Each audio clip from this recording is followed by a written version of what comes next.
উন্নত প্রযুক্তি আর প্রশিক্ষণে দেশের জন্য সর্বদা প্রস্তুত বিমান বাহিনী। দেশ গঠন ও আর্তমানবতার সেবায়ও নিয়োজিত রয়েছেন এই বাহিনীর সদস্যরা, বলেছেন বিমান বাহিনী প্রধান air chief marshal Hasan Mahmud খান।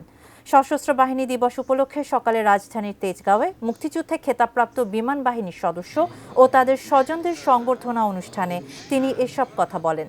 এ সময় স্বাধীনতা যুদ্ধে বাংলাদেশ বিমান বাহিনীর খেতাবপ্রাপ্ত বীর মুক্তিযোদ্ধা ও কিলো ফ্লাইটের সদস্যদের নিয়ে তৈরি প্রামাণ্য চিত্র প্রদর্শন করা হয়।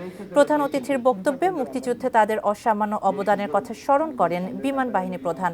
পরে খেতাবপ্রাপ্ত বীর মুক্তিযোদ্ধা ও তাদের উত্তরাধিকারী এবং কিলো ফ্লাইটের সদস্য ও তাদের উত্তরাধিকারীদের হাতে উপহার তুলে দেন তিনি।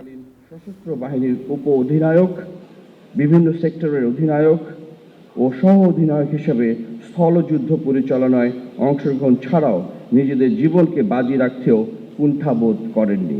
বাংলাদেশ বিমান বাহিনী দেশের স্বাধীনতা ও সার্বভৌমত্ব রক্ষার পাশাপাশি জাতীয় ও আন্তর্জাতিক দুর্যোগ মোকাবেলা, দেশ গঠন ও আত্মমানবতার সেবায় গুরুত্বপূর্ণ ভূমিকা পালন করে আসছে।